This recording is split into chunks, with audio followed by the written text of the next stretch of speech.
Assalamualaikum warahmatullahi wabarakatuh. Selamat siang, salam sejahtera bagi kita semua. Horas. Para sobat Bepom, senang berjumpa kembali dengan para sobat ya, di mana pada hari ini kita kembali berjumpa di acara Markombur, podcastnya BBPOM Medan. Nah, podcast kita kali ini dengan mendatangkan narasumber orang nomor 1 di Balai Besar POM di Medan, yaitu langsung Kepala Balai Besar POM di Medan, Pak Mojasa Sirait. Selamat siang, Pak. Selamat siang, host yang sangat mantap, Pak Jupri. Baik, kami sangat berterima kasih sekali, Pak, karena di tengah-tengah kesibukan atau jadwal Bapak yang begitu padat, masih menyempatkan. Nah, ini sehubungan kita akan memperingati HUT RI yang ke-81. Ya. Nah, tema pada kali ini, Merdeka Memilih, Cerdas Mengkonsumsi. Jadi artinya, kemerdekaan itu memberi kita kebebasan untuk menentukan pilihan, termasuk dalam memilih obat dan makanan. Namun, kebebasan tersebut perlu disertai dengan pengetahuan dan tanggung jawab. Konsumen harus teliti sebelum membeli dan mengkonsumsi produk. Sementara itu, produsen dan penjual harus bertanggung jawab menyediakan produk yang aman, bermutu, dan sesuai dengan ketentuan. Nah, untuk membahas lebih lanjut, lebih detail, telah hadir bersama kita, sudah saya sebutkan tadi, Bapak Mojasa Sirait, ya, selaku Kepala Balai Besar POM di Medan hari ini. Ya Pak, baik, kita mulai saja Pak segmennya Pak ya. Ya. Segmen yang pertama, yaitu Merdeka Memilih, Cerdas Mengkonsumsi. Nah ini Pak, kira-kira apa makna Merdeka Memilih, Cerdas Mengkonsumsi jika dikaitkan dengan pengawasan obat dan makanan? Oke. Sebelumnya kita sapa seluruh sobat BPOM dimanapun berada. Selamat menyongsong perayaan kemerdekaan Republik Indonesia yang ke-81. Merdeka. Jadi kalau bicara kemerdekaan, kenapa diperjuangkan? Karena ada penjajahan. Dulu penjajahan oleh bangsa lain. Ada konteks penjajahan juga mungkin karena kebodohan dan kemiskinan. Nah dalam konteks obat dan makanan, yang harus menjadi pertanyaan, apakah kita benar-benar merdeka dari produk-produk yang ilegal, dari produk-produk yang berisiko pada kesehatan.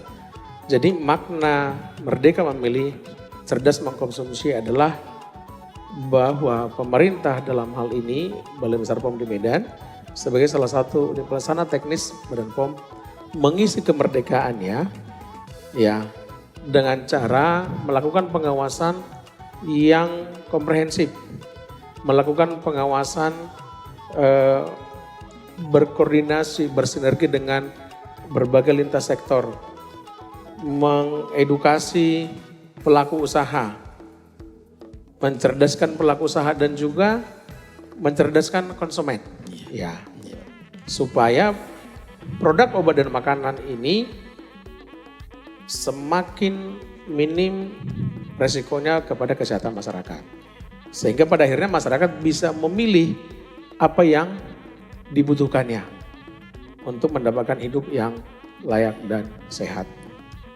Nah, untuk apa kita merdeka?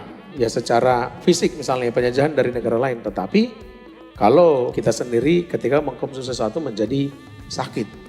Kemerdekaan itu kan tidak menjadi penuh, tidak bisa dinikmati. Nah, kontribusi BBPOM di Medan harus nyata agar masyarakat itu merasakan kemerdekaan yang sepenuhnya, merasakan kemerdekaan bebas dari penjajahan, dan juga bebas memilih produk yang aman, bermutu, bermanfaat untuk kebaikan pribadinya, keluarganya, untuk masa depan yang lebih baik. Begitu kira-kira Iya, Pak. gitu Pak ya. Iya, tadi terbesitnya kata-kata bebas dari penjajahan. Itu kan kalau penjajahan dalam arti peperangan di zaman dahulu ya, perang. Ya. Tapi kalau saya baca sekarang kan perang sekarang kan berbeda Pak. Perang di zaman modern ini berbeda. Iya. Jadi suatu negara ingin merusak suatu negara lain dengan 3 metode katanya. Yang pertama merusak bahasa bangsa tersebut. Iya. Yang kedua merusak budaya. Kemudian merusak melalui makanan. Nah melalui makanan inilah mungkin yang ada berhubungan dengan kita ya Pak ya. Betul. Jadi kita artinya bebas memilih produk. Tapi bebasnya jangan kebablasan, harus disertai dengan pengetahuan dan kemampuan seperti itu Pak ya. Jadi apa yang paling sering ya, yang sering kesalahan yang kita lakukan, terutama di masyarakat ketika membeli obat dan makanan tersebut Pak? Kesalahan sebagian kita diawali dari masih minimnya literasi tentang obat dan makanan yang aman. Terkadang kalau ada produk tertentu karena dibuat bombastis iklannya oleh influencer, ini bagus gitu ya. Dengan narasi-narasi yang wow gitu ya. Tidak sedikit masyarakat kita langsung percaya tanpa mengkonfirmasinya. Bahkan dulu ada pernah ingat Pak Batu Ponari, katanya bisa menyembuhkan itu kan.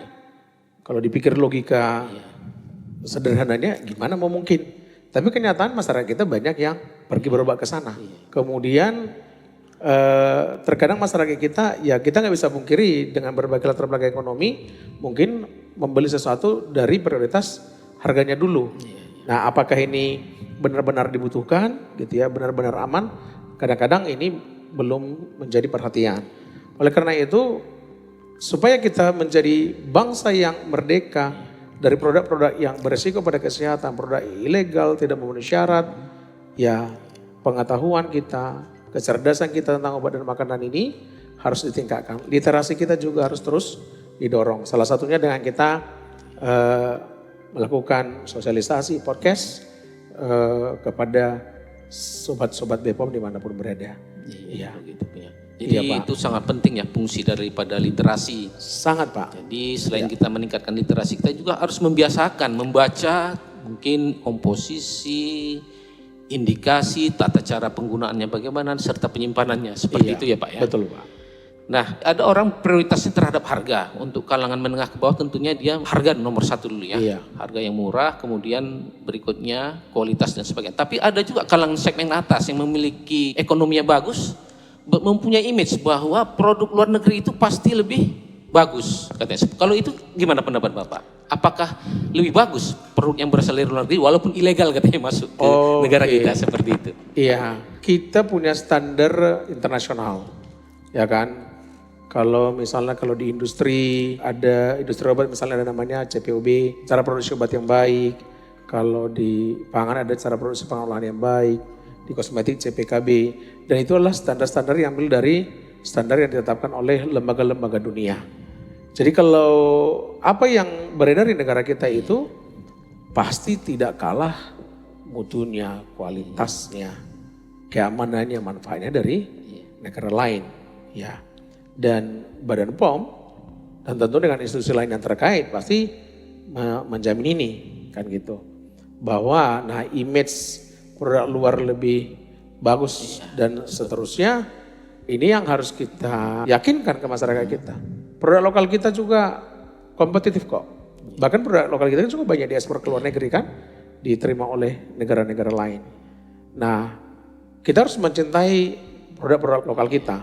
Bahkan kalau sekarang kan misalnya untuk produk-produk istilahnya TKDN gitu ya, bangga buatan produk Indonesia dan sebagainya, ini yang harus terus digaungkan. Sobat BPOM percayalah semua produk yang diawasi oleh Badan POM itu melalui pengawasan yang sangat ketat. Pre-market diawasi industrinya di mana, kualitas SDM-nya bagaimana, kualifikasinya seperti apa, punya laboratorium atau tidak.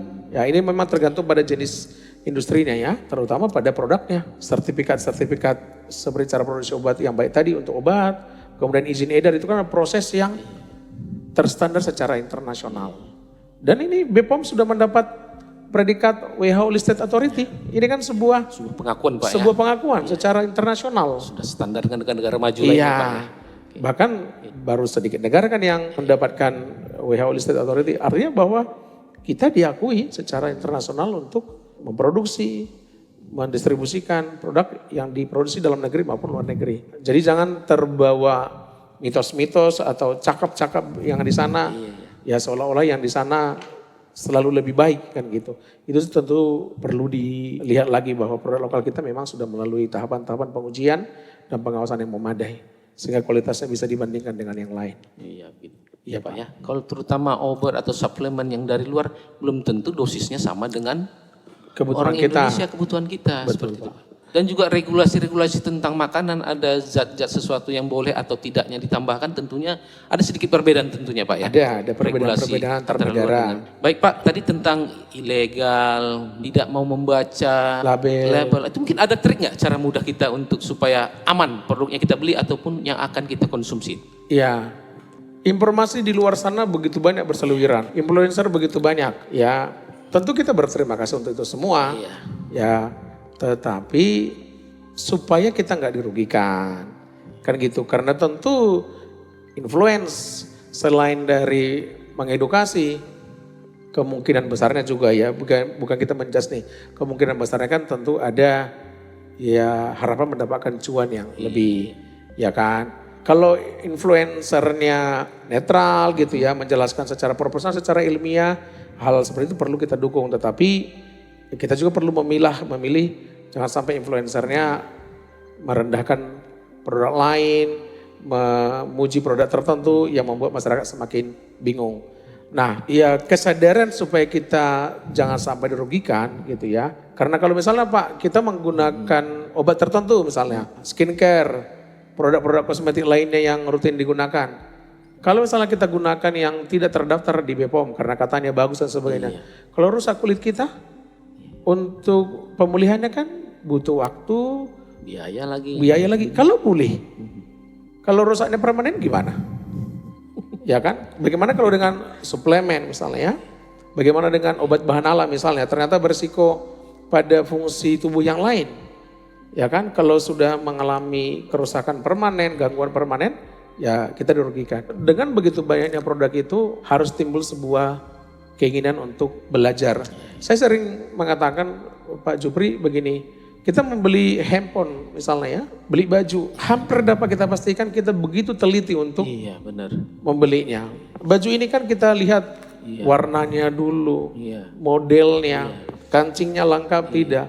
Ada enggak yang robek, gitu ya. Jahitannya miring nggak? Teliti sekali Pak ya. Enggak teliti sekali, ya kan. Handphone fitur-fiturnya, ya kan. Apa keuntungan saya membeli ini dan itu begitu jelimet, ya kan. Itu yang kita beli untuk luar tubuh kita, ya kan. Bukan masuk dalam tubuh kita. Iya, benar. Yang artinya kalau baju ini misalnya tidak cocok, tidak membahayakan kesehatan kita, ya kan. Ya cuma penampilan untuk sementara waktu.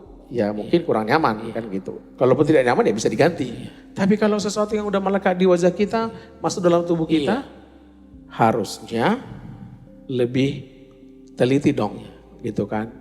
Itu perbandingannya tadi Pak. Harus timbul kesadaran gitu ya. Apalagi makanan minuman kan 3 kali sehari minimal kita makan ya. 3 kali sehari misalnya makan kosmetik, mulai dari bangun pagi mungkin kalau misalnya menggunakan pasta gigi, malamnya lagi kan, itu yang rutin dipakai. Kalau kosmetik lain misalnya day cream, night cream 2 kali sehari yang melekat pada tubuh kita, masuk pada tubuh kita, harus lebih hati-hati dibanding dengan sesuatu yang kita gunakan di luar tubuh kita. Itu Padahal untuk bagian luar itu yang mementingkan visualisasi orang luar ya. Sedangkan obat yang kita konsumsi untuk kepentingan diri sendiri, masa nggak lebih hati-hati lagi seperti itu Pak ya. Betul Pak. Nah, berarti teringat jargon kita Pak ya, cek klik gitu Pak ya. Oh cek klik, betul Pak, cek klik. Harus lebih hati-hati, terapkan cek klik. Iya Pak, betul. Iya seperti itu. Baik, sekarang zamannya TikTok ataupun Shopee Pay, apakah kalau sudah influencer ataupun tokoh-tokoh artis yang promosikannya, langsung klik beli? Tidak baca lagi komposisinya apa, legal, apalagi zaman sekarang AI Pak ya, belum tentu artis atau praktisi orang yang terkenal itu tersebut memang betul real, bisa saja melalui AI. Ya, jadi dituntut harus lebih hati-hati lagi. Ya. Jadi Pak, saat ini masyarakat membeli obat dan makan melalui marketplace tadi ya, seperti yang sudah saya singgung tadi, dan media sosial. Nah ini trik-triknya apa kalau kita berbelanja di media sosial seperti itu Pak? Kalau trik di media sosial, belanja di sana, sebaiknya belilah di akun resminya, ya gitu, akun yang memang terdaftar resmi dari perusahaannya, kan seperti itu. Karena pasti mereka bertanggung jawab dengan produk yang mereka distribusikan, atau akun officialnya maksud saya ya, itu pasti jauh lebih menjamin. Ya. Tetapi apakah semua akunnya official kan tidak, karena kita juga tidak mau membatasi influencer, ya kemudian masyarakat lain yang mau jualan. Ya kan, karena mau di pasar kan juga ada yang jualan lewat marketplace ataupun dari akun-akun media sosialnya, itu pun diizinkan oleh undang-undang. Maka selain dari tadi opsi belanja dari akun officialnya, ya silakan dikonfirmasi kepada penjualnya. ditanya apakah produknya sudah terdaftar di BPOM, kemudian misalnya skincare ya, oke lah influencer yang terkenal kan gitu. Nah coba didalami, kalau misalnya untuk perawatan kulit jenis apa nih yang cocok kan gitu. Karena kalau kulit kering, kulit berminyak kan beda kosmetiknya. Ya jangan-jangan influencernya kebetulan kulitnya kulit yang berminyak gitu kan, tepat menggunakan skincare ini untuk kulit kering kan belum tentu. Itu kan juga perlu ditanyakan. Ya kan, kemudian ya pastikan tanyakan apakah ini sudah izin BPOM. Ya ini salah satu yang paling penting Pak. Apapun narasi sebelumnya gitu kan, katanya ini dan itu, tapi nggak berizin dari BPOM, sebaiknya jangan dibeli, sebaiknya jangan digunakan. Karena izin dari BPOM itu adalah sebuah identitas, sebuah tanda bahwa dia sudah melalui proses pengawasan pre-market dan post-market. Pengawasan pre-market itu begitu detail dan jeli, tidak salah-salah. Ya, mutu dan manfaatnya, pelabelannya dan sebagainya sudah diperiksa, sudah diverifikasi. Ya, kalau tidak ada izin BPOM-nya, ya kita nggak tahu. Dan diminta pertanggungjawaban nanti kalau terjadi sesuatu siapa Pak? Kan ini yang berisiko Pak. Ya kan, kalau nggak berizin. Ternyata setelah saya gunakan misalnya kulit saya rusak, nggak ada izin BPOM-nya. Sementara kalau di marketplace kita nggak tahu persis alamatnya di mana tuh, ya kan? Kalau misalnya kita beli barang dari Jawa sana kan gitu, ya alamat persisnya kan kita nggak tahu. Kemana mau mengadu Pak? Kemana ya, kita kalau mau mengadu? terjadi sesuatu, ya kan? Gitu. Akunnya bisa saja hari ini masih aktif. Setelah kita komplain dan sebagainya mencari belum tentu akunnya aktif. Ya, bisa saja satu orang memiliki 3-4 akun Pak ya, tutup satu masih ada 3 lagi. Masih. Dan satu akun ditutup kan masih bisa buka akun-akun lainnya. Iya. Dan itu yang kita sebenarnya kan hadapi dalam pengawasan melalui patroli cyber. Ya sebenarnya kan banyak, puluhan ribu akun kan yang dilaporkan dari UPT. Kemudian diminta take down melalui pusat kepada Komdigi. Tetapi apakah kemudian hilang lenyap, tidak lagi yang menjual di online yang ilegal? Kita akui masih banyak, dan ini kita nggak bisa sendiri, harus bersama-sama untuk menuntaskannya. Benar, baik. Begitu Pak. Baik, tadi sisi pengamannya dari masyarakat sudah, dengan cara kita memberikan edukasi pengetahuan kepada masyarakat. Nah dari sisi pemerintah kita juga mengawasi produk obat dan makanan melalui regulasi-regulasi atau undang-undang yang telah ditetapkan. Nah dari sisi produsennya apa kira-kira tanggung jawab mereka Pak?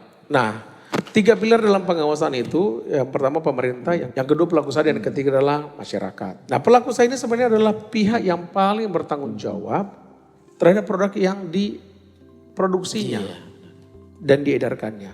Pemerintah membuat regulasi, kemudian memastikan regulasi itu tersosialisasi dan terlaksana. Katakanlah kita, regulasi untuk mendapatkan izin edar udah sangat jelas.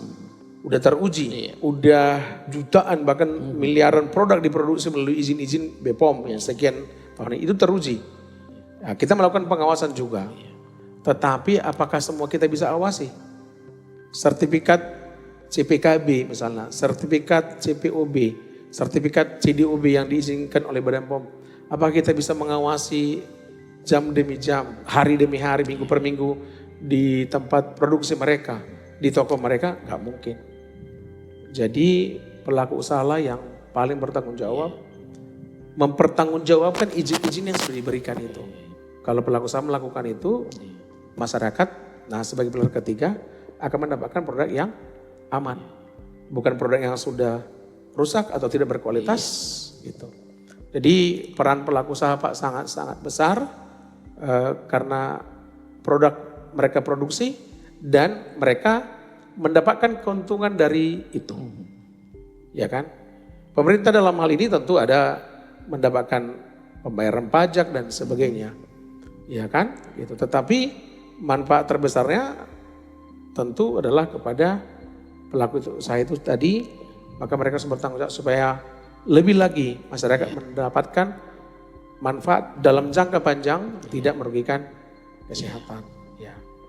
Jadi ayo para pelaku usaha, jadilah pelaku usaha yang bertanggung jawab gitu ya.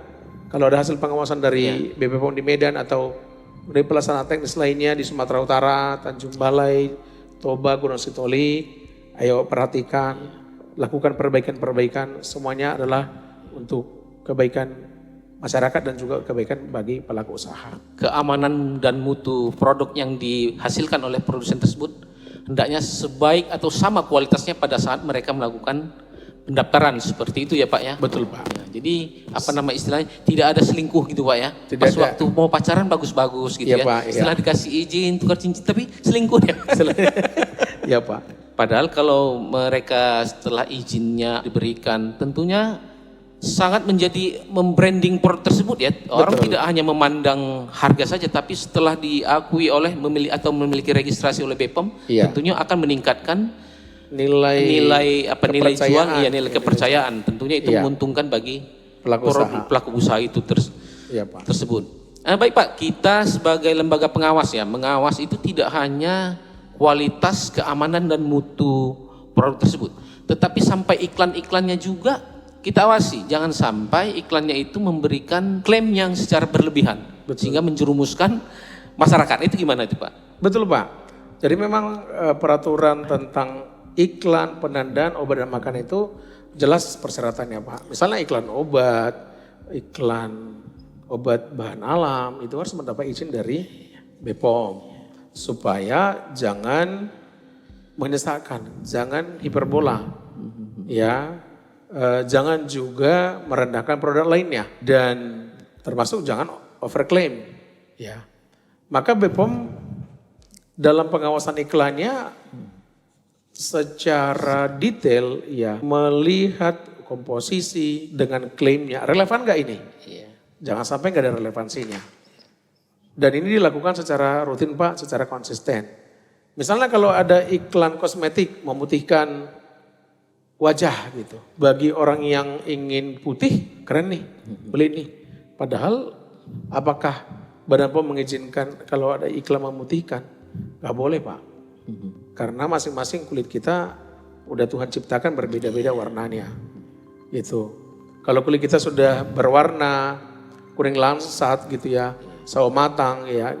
Kalau dipaksa putih ya bisa saja, tapi udah tentu merusak struktur dasar dari kulit itu. Tapi kalau mencerahkan, membuat wajah lebih bersih, itu adalah kan klaim khasiat, klaim manfaat yang masih diizinkan. Kan gitu. Misalnya iklan-iklan dengan testimoni si A sembuh, kemudian wow ini paling bagus begini-begini, itu juga tidak boleh karena khasiat orang per orang itu bisa berpotensi berbeda dan itu tidak menjadi pegangan. Pegangannya adalah hasil uji laboratorium, ya kalau obat-obatan tentu uji klinik dan praklinik kan gitu. Karena kondisi sakit saya dengan kondisi sakit seseorang yang lainnya kan bisa berbeda. Tentu sama. Sakit gula si A gitu ya, sembuh menggunakan obat balam ini gitu ya, bisa iya. Tapi kalau ditestimonikannya apakah yang lain otomatis langsung sembuh? Bisa saja tidak, karena yang lain ini penyakit komplikasi dengan yang lain. Ada penyakit lainnya dan seterusnya. Nah, ini kan hal-hal yang beresiko. Ya itu juga termasuk iklan-iklan yang harus kita baca, kita lihat secara bijak, secara berhati-hati. Jadi produknya bagus, bermutu, berkhasiat gitu ya. Pun kalau tidak diiklankan juga mungkin potensi diterima masyarakat juga rendah. Maka lakukanlah iklan penandaan secara proporsional. Kan gitu. Jangan sampai merugikan konsumen. Ya. Karena tadi itu tinggal literasi obat dan makanan kita Pak, ya masih perlu terus didorong agar meningkat lebih tinggi. Ya. Dalam berbagai event kalau kita misalnya ketemu dengan masyarakat ya dalam komunikasi informasi edukasi, misalnya kita bertanya, apakah sudah membaca informasi nilai gizi? Ya, sebagian mengatakan belum. Ini kan menunjukkan belum diperhatikan.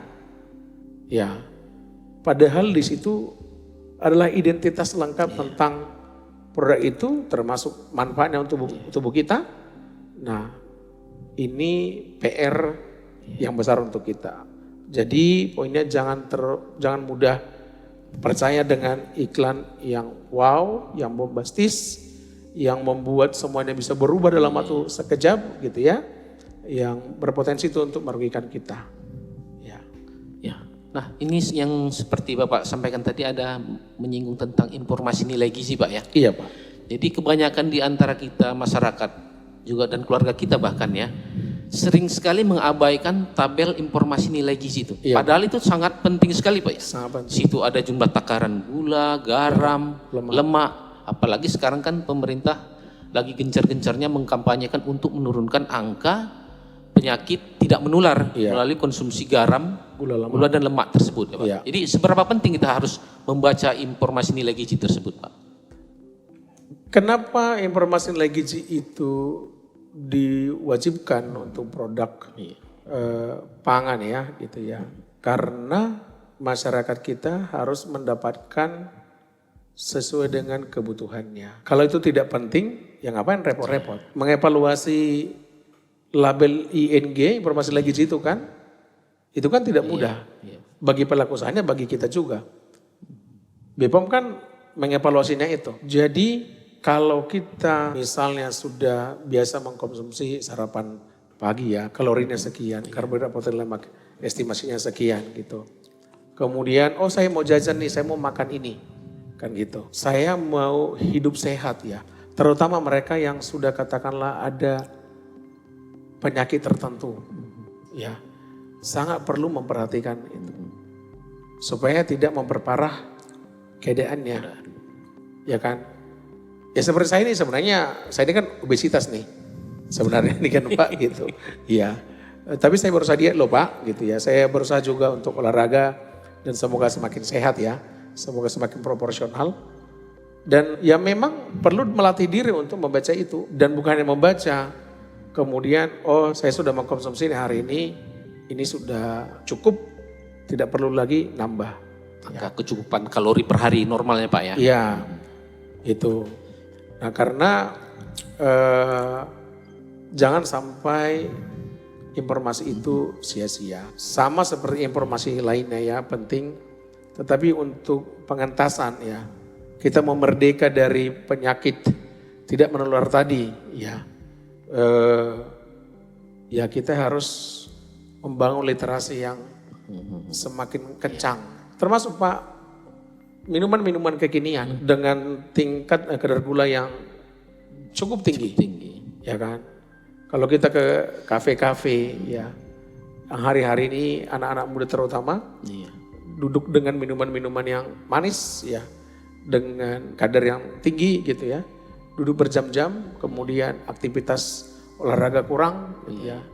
Nah ini kan berpotensi merusak kesehatan. Ya sekarang sih belum. Tapi beberapa tahun ke depan.